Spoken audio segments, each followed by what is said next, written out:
अस्सलाम वालेकुम जी। अगर आप डायबिटिक हैं या आपको पीसीओएस है, आपके इरेगुलर पीरियड्स हैं, टाइमिंग्स डिस्टर्ब हैं, हिर्सुटिज्म हो रहा है या आपका weight gain specifically belly fat का है या फिर हिप्स रीजन का है और वो बहुत कुछ करने के बाद, बहुत सारे डाइट प्लान्स करने के बाद भी या बहुत सारे देसी टोटके करने के बाद भी या मेडिकल प्लान्स के बाद भी कम नहीं हो रहा। सो ये जो रमज़ान है, ये मैं कहती हूँ अल्लाह ताला की तरफ से एक मेटाबॉलिक रीसेट का मौका है। आपने सिर्फ रमज़ान को एज सिर्फ इबादत का महीना कंसीडर नहीं करना अपने माइंड में, बल्कि ये मेडिकली एंड साइंटिफिकली आपके हार्मोन्स को बैलेंस करता है, इंसुलिन लेवल्स को कंट्रोल करता है और बॉडी को एक नेचुरल फैट बर्निंग मोड पर लगाता है। सो इस हिसाब से रमज़ान एक बड़ा पावरफुल मंथ है आपकी बॉडी को रीसेट करने का। लेकिन मसला ये है कि बहुत से लोग रमज़ान में वजन कम करने के बजाय बढ़ा लेते हैं और ये फैक्ट है कि 95% पॉपुलेशन जो फास्टिंग स्टेट में भी होती है, डाइटिंग भी कर रही होती है, एक्सरसाइज भी कर रही होती है, बट स्टिल उनका वेट गेन हो जाता है रमज़ान में। आखिर क्यों? आज हम इस पे बात करते हैं और इस वीडियो में मैं आपको complete scientific Ramzan reversal blueprint guide दूंगी, जिससे 30 डेज में आप अपनी सेहत को बिल्कुल बदल सकते हैं। अगर मैं रमज़ान के साइंटिफिक प्लानिंग पे देखूं तो जब हम 12 से 16 घंटे की फास्ट करते हैं, रोज़ा रखते हैं, तो जिस्म में कुछ चेंजेस आने लग जाते हैं।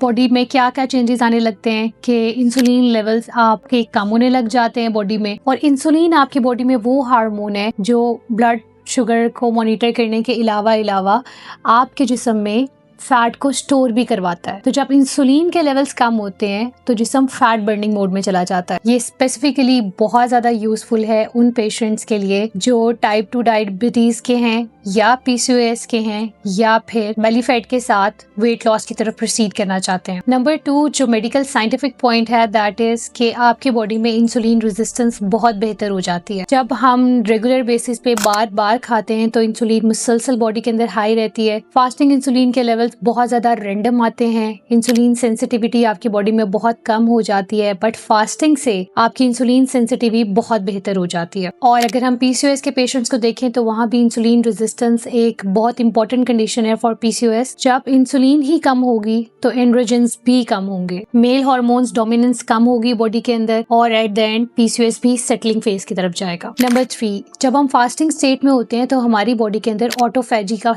प्रोसेस स्टार्ट होता है। मतलब कि 14 से 18 घंटे के रोजे के बाद जिस्म के जो डैमेज्ड सेल्स होते हैं, जिस्म उनको खुद साफ करने लग जाता है, जिसकी वजह से इन्फ्लेमेशन कम होती है, हार्मोन्स बैलेंस में आने लग जाते हैं। अच्छा, और सबसे इम्पोर्टेंट बात 4th पॉइंट इज कि कॉर्टिसोल और स्ट्रेस हार्मोन्स जो होते हैं वो रमजान में बड़े कम हो जाते हैं आपकी बॉडी के अंदर। एक तो नेचुरली आप बड़ा इबादत की तरफ होते हो, आपने फास्टिंग की होती है, सारी चीज़ों से आप उस तरह से दूर होते हो, तो जो कॉर्टिसोल और स्ट्रेस वाला फैक्टर है ना, वो रमज़ान में वैसे ही बड़ा कम हो जाता है पेशेंट्स में। तो अगर कम आपका स्ट्रेस होगा तो डेफिनेटली आपके शुगर लेवल्स ज़्यादा अच्छे तरीके से कंट्रोल्ड होंगे। अच्छा, अब आते हैं उन लोगों की तरफ जिनका रमज़ान में वजन कम होने के बजाय उल्टा बढ़ जाता है और वो डेफिनेटली परेशान होते हैं कि हमने तो इतने से स्टार्ट किया था और जब रमज़ान एंड हुआ तो हमने 3 to 4 kgs गेन कर लिया। तो डू रिमेंबर, इसके लिए असल मसला फास्टिंग नहीं है बल्कि आपकी फूड चॉइसेस हैं। जो अफ्तार में आप प्लेट्स भर भर के समोसे, पकौड़े, ऑल द जितने भी मार्केट में ड्रिंक्स अवेलेबल हैं, मीठे मशरूबात आर्टिफिशियल फ्लेवर्स के साथ, प्लस रोटी और चावल की कंजप्शन साथ में और डिजर्ट भी साथ में। और से बहुत से लोग सहरी छोड़ देते हैं कि हमसे उठा नहीं जाता या हमने सहरी स्किप कर दी या आंख नहीं खुली। सो ये भी एक इम्पॉर्टेंट फैक्टर है। तो जब आप इन सारे पैटर्न्स को लेके चलते हो तो रमजान में आपका वजन कम होने की बजाय बढ़ता है। क्यों? और इसका मेन स्पेसिफिक रीजन क्या है कि आपके पास कोई प्लान ही नहीं होता, कोई स्ट्रैटेजी ही नहीं आपने माइंड में डिजाइन की होती या आपको डाइट अवेयरनेस नहीं होती कि हमने किस डाइट प्रोटोकॉल्स के साथ रमजान में प्रोसीड करना है। अच्छा, यहाँ पे मैं कुछ आपको important complete Ramzan reversal plan बताने लगी हूँ। सहरी के कुछ प्रॉपर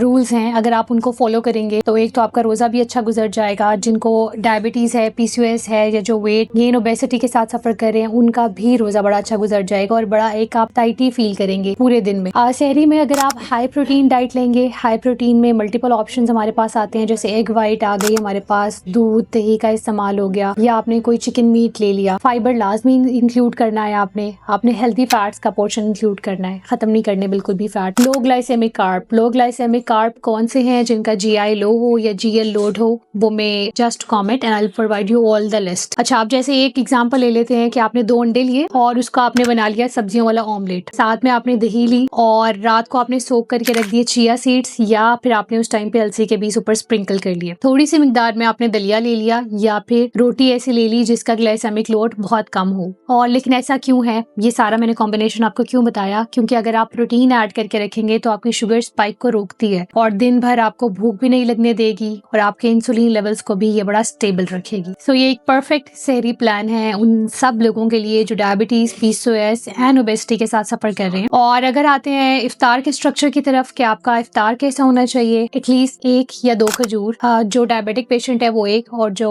PCOS और वेट गेन वाले हैं वो 2 खजूरें भी ले सकते हैं। फिर उसके बाद पानी और उसके बाद 10 मिनट का ब्रेक लें फॉर द नमाज ब्रेक। और उसके बाद जब आपने दोबारा से टेबल पर आना है तो सबसे पहले आपने कोई भी प्रोटीन पार्ट यूज करना है, फिर उसके बाद आपने सैलेड लेना है और फिर आपने एंड में कार्ब्स लेने हैं। सबसे पहले प्रोटीन क्यों लेना है, क्योंकि इससे आपके ग्लूकोज स्पाइक्स क्रिएट नहीं होंगी। ग्लूकोज जब आपकी बॉडी में बढ़ता है आहिस्ता आहिस्ता वो फिर स्लोली इंक्रीज होगा अगर आप फर्स्टली प्रोटीन कंज्यूम करेंगे। कोशिश ये करनी है कि इफ्तार के बाद 20 से 30 मिनट्स की वॉक आप जरूर ऐड करें। अगर बहुत ज्यादा क्रेविंग हो रही है मीठे की, आप कोई भी हाफ ग्लास या 1 कप ले सकते हैं, वो भी वंस इन अ वीक। और ये आपने मेक श्योर करना है कि जब आपका जो सोने का टाइम हो उससे 1 घंटे पहले आपने सब खाना पीना बंद कर देना है ताकि आपकी स्लीप रेगुलेशन बहुत अच्छी हो जाए। अच्छा, अब आते हैं कि डायबिटिक पेशेंट्स ने क्या क्या प्रिकॉशंस लेनी है।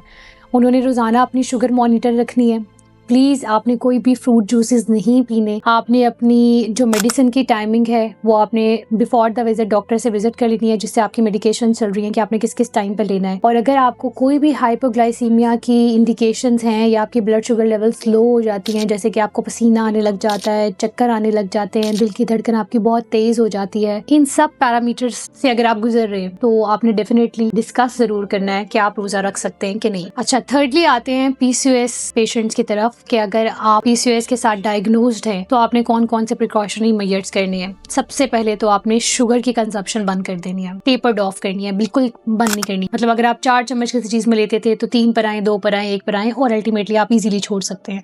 मैदा के जितने आइटम्स हैं उनको कट ऑफ कर दें, रिस्ट्रिक्ट कर दें, या अगर 4 खाते थे तो 1 कर दें। प्रोटीन आपने मेक श्योर करना है कि आपके मील्स के अंदर 25 से 35 ग्राम लाजमी हो। ओमेगा 3 सप्लीमेंट अपनी डाइट में जरूर ऐड करें या फिर डाइट के थ्रू ऐड करें। इस तरह से आपकी इंसुलिन कम होगी, आपके फेस पे जितनी एक्नी है वो पार्ट कम होगा, आपका बालों का गिरना कम होगा एंड अल्टीमेटली आपका PCOS इशू बहुत हद तक रिजॉल्व हो जाएगा। अब आते हैं थर्ड कैटेगरी, जो कि आई थिंक मेरे पेशेंट्स की सबसे ज्यादा कैटेगरी है डायबिटीज के बाद, that is weight loss patients के लिए। उन्होंने अब अगर अपना वजन कम करना है तो उन्हें क्या क्या चीजें देखना है। उन्होंने 300 से 500 के कैलोरी डेफिसिट में रहना है। ऑफ कोर्स एक आम बंदे को नहीं पता कि 300 से 500 डेफिसिट क्या होता है। इसके लिए आपका प्रॉपर डाइट प्लान होगा। आपने 8000 स्टेप्स पूरे करने हैं या फिर आपने वीक में 3 टाइम स्ट्रेंथ ट्रेनिंग जरूर करनी है। और इसके लिए आपको इसी फैंसी जिम जाने की जरूरत नहीं है, ये आप घर में भी आराम से कर सकते हैं। अब मसला आपका सिर्फ वजन कम करना नहीं है, मतलब यहाँ पे आपका मसला ये इम्पोर्टेंट ये है कि आपने अपना मसल मैस मेंटेन रखना है। आपने अपने मसल को गिरने नहीं देना, वहां से आपने वेट लूज नहीं करना, आपने फैट लॉस से वेट लूज करना है। और अगर यहाँ पे मैं कुछ आप लोगों को इन्फॉर्मेशन टिप्स देना चाहूँ, that is glycemic index versus glycemic load.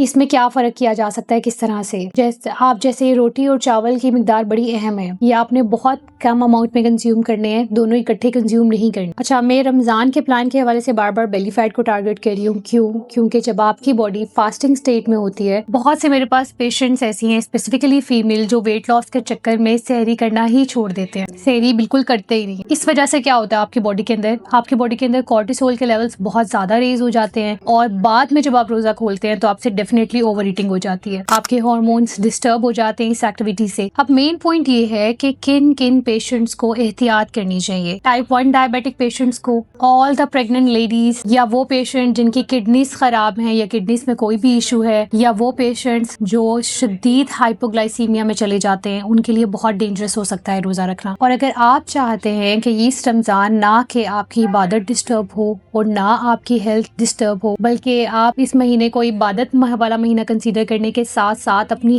Health की भी एक नई शुरुआत करें। अगर आप डायबिटीज, पीसीओएस या ओबेसिटी को रिवर्स करना चाहते हैं तो Ramzan is the best month. तो यहाँ पर मैंने एक structured Ramzan reversal program design किया है जो कि specifically for all my patients हैं, RHR इंटरनेशनल। यहाँ पर आपको मिलेगा क्या क्या, दैट इज मुकम्मल, that is complete meal plan, आपकी sugar monitoring guide, weekly basis पे coaching, personal coaching, daily basis पे तो आपके फॉलोअप्स लिए जा रहे होंगे, एक कम्युनिटी सपोर्ट होगी जहाँ पे आपकी डिजीज के साथ ही बहुत सारे लोग होंगे और वो बेटर परफॉर्म कर रहे होंगे, तो डेफिनेटली आपको वहां से एक कॉन्फिडेंस मिलेगा। सो इट्स बेसिकली 30 डेज का एक complete scientific tracking system. And if you want to really join any one of our program, just comment Ramzan Reset and I will guide you over there.